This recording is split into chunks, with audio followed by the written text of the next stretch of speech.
Morning children. நம்ம format of ledger account பார்ப்போம். அதாவது நம்ம ஜேர்னல் பார்த்தோம் இல்லையா, ஒரே சைடில் போடுவோம்ல. இப்போ பாருங்க, இதில் வந்து ஃபார்மேட் எப்படி அப்படின்னா, the ledger account is prepared in T format. T அப்படின்னா நடுவில் கோடு போட்டு ரெண்டு பக்கமும் இருக்கும் இல்லையா, அது மாதிரி இது ரெண்டு சைட்லேயும் போடக்கூடியது. It is divided into two parts. ஓகேயா, ரைட் சைட் லெஃப்ட் சைடு ரெண்டு இருக்கும். இதில் பாருங்க, left side is debit side. நம்மளோட நீங்கள் நோட் இப்படி வச்சு எழுதுறப்ப நம்மளோட லெஃப்ட் சைடு வந்து டெபிட் டிஆர் அப்படின்னு போட்டுக்கணும். நம்மளோட right side is credit side CR மேலே இருக்கு பாருங்க, கிரெடிட் டெபிட் கிரெடிட். ஓகேயா, நம்ம ஜேர்னலில் டெட்டார் போடுறோம் இல்லையா, ஒரே ஒரே சிங்கிளாக போட்டு அங்கே ஒரே பேஜில் ரெண்டு இதில் நம்ம டெபிட் கிரெடிட் போடுவோம் இல்லையா, ரெண்டு காலம் இருக்கும் அதில் போடுவோம். இதில் என்னன்னா ரெண்டு சைடாக போடணும். ஓகேயா, டெபிட் சைட் கிரெடிட் சைடு அப்படிங்கிறத போடணும். இல்லை நம்மளோட லெஃப்ட் சைடில் நோட்டை வச்சு பார்க்குறப்ப லெஃப்ட் ஹேண்ட் சைடில் டெபிட், ரைட் ஹேண்ட் சைடில் கிரெடிட்டுங்கிறத எழுதணும். ஈச் சைட் கண்டைன்ஸ் 4 காலம். இந்த ரெண்டு பக்கமுமே 4 காலம் இருக்கும். The name or title of the account is placed at the top, middle and the details are entered in the ledger. அந்த மேலே வந்து இப்போ கேஷ் அக்கௌண்ட் அப்படின்னு போடுறோம்னா இந்த ரெண்டு சைடுக்கும் நடுவில் பாருங்க, இங்கே date particular journal folio amount, அதே மாதிரி date particular journal folio amount வருதா. இப்போ இந்த ரெண்டுக்கும் நடுவில் தான் நம்ம name of the ledger account. Name of the ledger அக்கௌண்ட்னா இப்போ கேஷ் அக்கௌண்ட் போடுறோன்னா கேஷ் அக்கௌண்ட் அப்படிங்கிறத எழுதணும். ஓகேயா, கேஷ் அக்கௌண்ட் அப்படிங்கிறத எழுதணும். இந்த ஃபார்மேட் ஆஃப் லெட்ஜர் தான் இங்கே கொடுத்துருக்காங்க. இப்படி தான் ஃபார்மேட்டு. மேலே வந்து லெட்ஜர் அக்கௌண்ட்டோட நம்ம எந்த அக்கௌண்ட் போட போகிறோமோ அதனோட நேமு நடுவில் எழுதணும். அப்புறம் லெஃப்ட் ஹேண்ட் சைடில் டெபிட்டு, ரைட் ஹேண்ட் சைடில் கிரெடிட், டேட் பர்டிகுலர், அங்கே நம்ம லெட்ஜர் ஃபோலியோ போட்டோம், இங்கே ஜேர்னல் ஃபோலியோ ஜேஎஃப் அப்படிங்கிறது போடணும். அமௌண்ட்டை சரியா, ரெண்டு பக்கமும் ரெண்டு காலம் இருக்கும். அமௌண்ட் காலம் ரெண்டாவது காலமில் தான் நம்ம அமௌண்ட் எழுதிக்கணும். இந்த முன்னாடி இருக்கிற காலமில் வந்து என்ன பண்ணணும்னா, ஏதாச்சும் அந்த அடிஷன் சப்ட்ராக்ஷன்லாம் பண்ணணும், ஏதாச்சும் அட்ஜஸ்ட்மெண்ட் இருந்துச்சுன்னா அதெல்லாம் அந்த இன்னர் காலமில் காமிச்சு மைனஸ் பண்ணியோ ப்ளஸ் பண்ணியோ போட்டு அவுட்டர் காலமில் காமிக்கணும். இல்லைன்னா நம்ம நார்மலாக இருந்துச்சு அப்படின்னா அந்த ரெண்டாவது காலமில் நம்ம போடணும். ஓகே சில கிளியரா பாருங்க. Following other details contained in the various columns in the ledger. லெட்ஜரில் இருக்கிறத ஒரு டீட்டெயில் என்ன அப்படின்றத first date of the transaction is recorded in this column. நம்ம ஜேர்னலில் எப்படி போட்டோமோ அந்த டேட்டு, ஜேர்னல் அந்த டிரான்சாக்ஷன் என்னைக்கு நடந்திருக்கோ அந்த டேட் எடுத்து இங்கே எழுதணும். அதே மாதிரி தான் இயர் மந்த்து டேட் எழுதணும் இங்கே டேட் காலமில். ஓகேயா, தென் பர்டிகுலர்ஸ், அந்த பர்டிகுலர் காலம் இருக்குல்ல அதில் வந்து இந்த account debited or credited is recorded in this column. டெபிட்டில் இருக்கா கிரெடிட், இப்போ கேஷ் அக்கௌண்ட் போட்டோம்னா கேஷ் அக்கௌண்ட் டெபிட்டில் இருக்கா, டெபிட்டில் இருந்துச்சுன்னா டெபிட் சைடில் போடணும், கிரெடிட்டில் இருந்துச்சுன்னா கிரெடிட் சைடில் போடணும். On the debit side the entries are made starting with 2. ஓகேயா, டெபிட் சைடில் போடுறப்ப நம்ம 2 அப்படின்னு ஸ்டார்ட் பண்ணி அந்த எழுதணும். ஓகேயா, அதே கிரெடிட் சைடில் போடுறப்ப பை அப்படிங்கிற வேர்டு எழுதி போடணும். ஓகேயா, பை ரமேஷ் கிரெடிட் சைடில் எழுதுறப்ப இப்போ பை ரமேஷ், பை பேங்க் அப்படி போடணும்.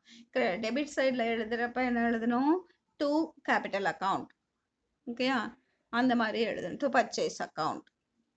புரியுதா என்னன்னு, முன்னாடி 2 டெபிட் சைடில் எழுதுறப்ப முன்னாடி 2ங்கிற வேர்டு எழுதணும், இங்கே எழுதுறப்ப கிரெடிட் சைடில் எழுதுறப்ப பை அப்படிங்கிற வேர்டு எழுதணும். Okay, then journal folio JF. இந்த காலமில் the page number of the journal or subsidiary books from which the entry has been posted to the ledger is noted. நம்ம இந்த ஜேர்னல்லேருந்து பார்த்து அதை எழுதியிருக்கோம் அப்படின்னா ஜேர்னல் அந்த பர்டிகுலர் டிரான்சாக்ஷனுக்குரிய ஜேர்னல் எந்த பேஜில் இருக்குது அப்படிங்கிறத இங்கே சொல்லணும். அதே இந்த ஜேர்னலுக்குரியது எங்கள் லெட்ஜரில் எந்த பேஜில் போஸ்ட் பண்ணியிருக்கோம் அப்படிங்கிறது நம்ம அங்கே எல்எஃப் போட்டிருக்கோம்ல, நம்ம லெட்ஜர் ப்ரிப்பேர் பண்ணதுக்கப்புறம் தான் அங்கே நம்ம என்ட்ரி பண்ண முடியும். ஜேர்னலில் நம்ம போட்டிருக்கோம்ல எல்எஃப்னு, இங்கே பேஜ் நம்பர் வந்துடும், அந்த பேஜ் நம்பரை நீ அங்கே போடணும். Okay, then the amount of the transaction is recorded in this column. எவ்வளோ அமௌண்ட்டோ அந்த டிரான்சாக்ஷனுடைய அமௌண்ட்டை வந்து நம்ம ரெண்டு டெபிட்னா டெபிட் சைட்லையும் கிரெடிட்னா கிரெடிட் சைட்லையும் என்டர் பண்ணணும். Okay, then the distinction between journal and ledger. ஜேர்னலுக்கும் லெட்ஜருக்கும் இருக்கக்கூடிய டிஃபரன்ஸ் என்ன அப்படின்னு பார்த்தீங்கன்னா ஃபஸ்ட்டு ரெக்கார்டிங் எப்படி பதிவு செய்யணும் அப்படின்னா ஜேர்னல் பார்த்தீங்கன்னா as and when transactions take place entries are made in Journal. எப்போ நடக்குதோ அப்பயே அந்த டேட் வைஸ் வந்து ஜேர்னலில் என்ட்ரி போட்டணும். அதே லெட்ஜரில் அப்படின்னு பார்க்குறப்ப entries may be posted either on the same day or at the end of a specified period such as weekly or fortnightly especially when subsidiary books are maintained. இதில் வந்து ledger வந்து அன்னைக்கு ஜேர்னல் போட்ட அன்னைக்கே லெட்ஜர்லேயும் அப்போ அப்படியே போஸ்ட் பண்ணலாம். அப்படி இல்லை சேம் டேயில் பண்ணலாம். அப்படி இல்லைன்னா ஒரு வீக்லி ஒன்ஸு கூட அது மாதிரி ஜேர்னல்லேருந்து எடுத்து லெட்ஜரில் எழுதிக்கலாம். இல்லை 15 days ஒன்று எழுதிக்கலாம். அது மாதிரி சப்சிடரி புக்ஸ் மெயின்டைன் பண்ணுறப்ப ஃபோர்ட்நைட் அப்படி எப்படி வேணால் எழுதிக்கலாம். ஓகேயா, அன்னைக்கே எழுதணுங்கிறது கிடையாது. ஆனால் ஜேர்னலில் வந்து எப்போ அந்த டிரான்சாக்ஷன் நடக்குதோ அப்பயே எழுதணும். தென் ஸ்டேஜ் ஆஃப் ரெக்கார்டிங், இதனோட நிலை அப்படின்னு பார்க்குறப்ப ரெக்கார்டிங் இஸ் இந்த Journal is the first stage. ஓகேயா, இதுதான் முதல் நிலை அப்படின்னு சொல்கிறோம். ஜேர்னல் என்ட்ரி டிரான்சாக்ஷனுக்கு நடந்த உடனே என்ட்ரு பண்ணுறது எது? ஜேர்னல். அதனால் அது ஃபஸ்ட்டு ஸ்டேஜ்.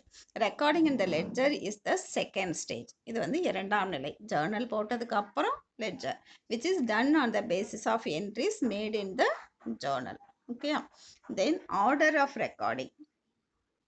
ஆர்டர் இதனோட வரிசை அப்படின்னு பார்க்குறப்ப entries are made in the chronological order, date wise in the order of occurrence. அது வந்து நாட்களின் வரிசைப்படி, கால வரிசைப்படி எழுதணும். இதில் ஜேர்னலில் எந்த நாளில் அது நடந்திருக்கு அப்படிங்கிறத அந்த வரிசைப்படி எழுதணும். இதில் வந்து லெட்ஜரில் எப்படி அப்படின்னு பார்த்தீங்கன்னா entries are made account wise. இது வந்து கணக்கின் அடிப்படையில் எழுதணும்.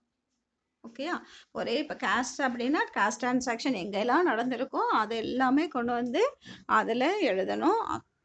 இது லெட்ஜரில் எடுத்து எழுதுகிறப்ப. ஓகேயா, தென் ப்ராசஸ் அப்படின்னு பார்க்குறப்ப the process of recording in journal is called journalising. ஓகேயா, அது வந்து குறிப்பேட்டில் பதிவு செய்தல் அப்படின்னு சொல்கிறோம். நம்ம ஜேர்னலில் பதிவு செய்கிறத குறிப்பேட்டில் பதிவு செய்தல்னு சொல்கிறோம். The process of recording in the ledger is called posting.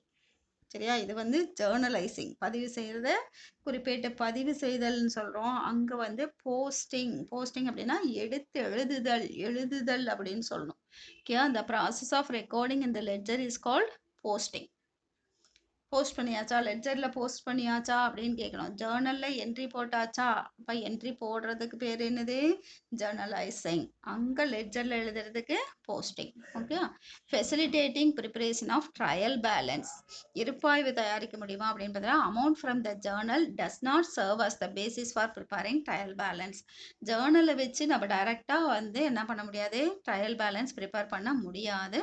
Ledger balances serve as the basis for preparing trial balance. லெட்ஜரில் அக்கௌண்ட் வைஸ் போடுறதுனால இப்போ கேஷ் அப்படின்னு பார்க்குறப்ப எவ்வளோ டெபிட்ல எவ்வளோ இருக்குது, கிரெடிட்ல எவ்வளோ இருக்குது, ரெண்டையும் மைனஸ் பண்ணி போட்டால் எவ்வளோ பேலன்ஸ் இருக்குங்கிறது தெரிஞ்சிடும். அப்போ அந்த பேலன்ஸை நம்ம ட்ரையல் பேலன்ஸுக்கு கொண்டு போகலாம். ஆனால் ஜேர்னலில் வந்து லைனாக அப்படியே எழுதிட்டு இருக்கிறப்போ அதை வச்சு நம்மளால் we can't prepare trial balance. Okay, then basis of entries in the journal are made on the basis of source documents. அதாவது சான்றின் அடிப்படையில் அது வந்து பதிவு செய்யப்படும் ஜேர்னலில். Posting is done in the ledger on the basis of journal entries. Journal என்ட்ரிஸை வச்சு தான் லெட்ஜரில் போஸ்ட் பண்ண முடியும். ஆனால் சோர்ஸ் டாக்குமெண்ட்ஸ் அப்படின்னு சான்று சீட்டு இருக்குமில்ல, அதோட வவுச்சர்ஸ்லாம் இருக்கும்ல, அதை வச்சு தான் ஜேர்னலில் என்ட்ரி போடுவாங்க. Then net position of an account cannot be ascertained from journal. ஒரு கணக்கோட நிகர நிலை என்ன, ஒரு நிலை என்ன அப்படிங்கிறத ஜேர்னலை வச்சு நம்மளால் கணக்கிட முடியாது. But net position of an account can be ascertained from ledger account. Ledger அக்கௌண்ட்ல இருந்து ஒரு கணக்கோட நிலையை என்ன, எந்த நிலையில் இருக்குது அப்படிங்கிறத நம்மளால் தெரிஞ்சுக்க முடியும். Then procedure for posting. the process of transferring the debit and credit items from the journal to the ledger accounts is called posting. journal இருந்து ledger accountக்கு மாத்தி எடுத்து எழுதக்கூடியது தான் posting அப்படின்னு சொல்றோம். the procedure of posting from journal to ledger எப்படி எடுத்து எழுதுறது அப்படின்னு பார்த்தோம்னா, first locate the ledger account that is debited in the journal entry. சரியா? open the respective account in the ledger. first ledger account என்ன first எந்தெந்த ledger அக்கௌண்ட்லாம் போடணும் அப்படிங்கிறத நம்ம பார்த்துக்கணும். தென் ஒவ்வொரு அக்கௌண்ட்டாக ஓப்பன் பண்ணணும் லெட்ஜரில். If already not opened, already open பண்ணாமல் இருக்காங்க அப்படின்னா அதை நம்ம கரெக்டாக ஓப்பன் பண்ணணும். Right the name of the account in the top middle.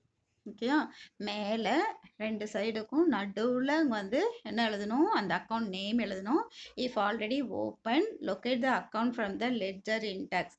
Already அவங்க அதை ஓப்பன் பண்ணியிருந்தாங்க, அந்த அக்கௌண்ட் இருக்குது ஆல்ரெடி அப்படின்னா அந்த இண்டெக்ஸில் முன்னாடி சொன்னல இண்டெக்ஸ் முன்னாடி பேஜில் வந்து அதனோட பேஜ் நம்பர் போட்டுக்கணும். Now entries are to be made on the debit side of the account. இப்போ நம்ம வந்து அந்த அக்கௌண்ட்டோட டெபிட் சைடில் எதெல்லாம் டெபிட் சைடில் வருது அப்படிங்கிறத பார்த்துக்கலாம். Then record the date of the transactions in the date column on the debit side of that account. Date காலமில் இப்போ டெபிட் சைடில் வரணும் அப்படின்னா டெபிட் சைடில் டேட் காலம் இருக்குல்ல, அந்த டேட் காலமில் அந்த இயர் மந்த்து டேட் போட்டு ஆரம்பிக்கணும். Then record the name of the account credited in the journal with the prefix to in a particular column. Okay, இப்போ debit side cash account debtor to bank account அப்படின்னு இருக்குன்னு வச்சுக்கோங்க. கிளியரா? Cash account debtor to bank account. அப்போ cash டெபிட்டில் இருக்குது, bank account கிரெடிட்டில் இருக்குது இல்லையா? இப்போ நம்ம கேஷ் அக்கௌண்ட் போடுறோம். ஞாபகம் வைங்க, கேஷ் அக்கௌண்ட் போடுறோம். இப்போ கேஷ் அக்கௌண்ட் நடுவில் எழுதிக்கணும். கேஷ் அக்கௌண்ட் இப்போ எங்கே இருக்குது, டெபிட்டில் இருக்குது. So you come to debit side. Debit சைடுக்கு வந்துடணும். அந்த இடத்துல அதனோட கிரெடிட்டில் என்ன இருக்குது, ஜேர்னல் என்ட்ரியோட கிரெடிட்டில் என்ன இருக்குது, cash account debtor to bank account சொல்லியிருக்கேன், டு பேங்க் அக்கௌண்ட். ஓகேயா? அப்போ அந்த அதில் வந்து என்ன பண்ணணும், டூ இருக்கா, கிரெடிட்டில் என்ன இருக்கோ அதை எடுத்து அந்த டெபிட் சைடில் எழுதணும். என்ன அக்கௌண்ட் போடுறோமோ அந்த அக்கௌண்ட் எங்கே இருக்கோ, டெபிட்லேயோ கிரெடிட்லேயோ எந்த சைடில் இருக்கோ அந்த சைடுக்கு முதல்ல வந்துடணும். அதனோட இப்போ டெபிட் சைடுக்கு வந்துட்டீங்க அப்படின்னா அதனோட கிரெடிட்டில் என்ன இருக்கோ அதை எடுத்து டூன் போட்டு எழுதணும். சப்போஸ் கேஷ் வந்து கிரெடிட்டில் இருக்குது, பேங்க் டெபிட்டில் இருக்குது அப்படின்னா நம்ம கிரெடிட் சைடுக்கு போயிடணும். அங்கே அந்த என்ட்ரியோட டெபிட்டில் என்ன இருக்குது, பேங்க் இருக்குது. அப்போ கிரெடிட் சைடில் பை பேங்க் டேட் போட்டுக்கணும், பை பேங்க் அப்படிங்கிறத எழுதணும். By word, by debit credit சைடில் எழுதுகிறப்ப பைங்கிற வேர்டு, டெபிட் சைடில் எழுதுகிறப்ப டூங்கிறது எழுதணும். Clear, children? Then record the date of the transaction in the date column. Record the name of the account debited in the journal entry in the particular column with the prefix by.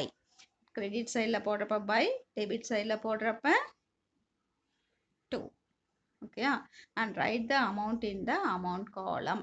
நம்ம போடுற account எங்கே டெபிட்டில் இருந்தால் debit சைடுக்கு வந்து அதனோட கிரெடிட்டில் என்ன இருக்கோ அதை எழுதணும். நம்ம போடுற அக்கௌண்ட் கிரெடிட்டில் இருந்துச்சுன்னா கிரெடிட் சைடுக்கு போய்க்கணும். அதனோட டெபிட்டில் என்ன இருக்கோ அதை எடுத்து பைன்னு போட்டு அந்த நேமை எழுதணும். அந்த காலம் அமௌண்ட் காலமில் அதை எவ்வளோ அமௌண்ட்டோ அதை போடணும். ஓகே சில்ட்ரன், பாருங்க நோட் கொடுத்துருக்காங்க பாருங்க. the name of the account in the top never appears in the particular column. அந்த பர்டிகுலர் இப்போ கேஷ் அக்கௌண்ட் அப்படின்னு போட்டேன்னா இந்த பர்டிகுலர் ரெண்டு சைட்லையும் கேஷ்னே வராது. ஏன்னா நம்ம போடுறது கேஷ் அக்கௌண்ட், அப்போ அதனோட டெபிட்லேயோ கிரெடிட்லேயோ வேறு தானே இருக்கும், அதுதான் வரும் ரெண்டு பக்கமும். கிளியரா? இப்போ நம்ம என்ன அக்கௌண்ட் மிடில் போடுறோமோ அந்த அக்கௌண்ட் அந்த பர்டிகுலர் காலமில் வரக்கூடாது. in a particular column the account entered in the other account in the journal entry. Okay, அந்த கேஷ்னா கேஷை விட்டுட்டு வேறு என்ன அக்கௌண்ட் இருக்கோ அந்த அக்கௌண்ட்டை தான் நம்ம என்ட்ரி பண்ணணும். ஓகே சில்ட்ரன், கிளியரா? இதை நல்லா ஒரு தடவை படிங்க, இந்த ப்ரொசீஜரை நல்லா ஒரு தடவை படிங்க. நாளைக்கு நம்ம இல்லஸ்ட்ரேஷன் போடுவோம். ஓகே சில்ட்ரன், கிளியராக பொறுமையாக போடுவோம் நாளைக்கு செம்ம. நீங்கள் அதுக்குள்ளே இந்த ப்ரொசீஜர் ஒரு தடவைக்கு 2 தடவை படிச்சிங்கன்னா உங்களுக்கு அது புரியும். ஓகே சில்ட்ரன், கிளியரா? தேங்க்யூ.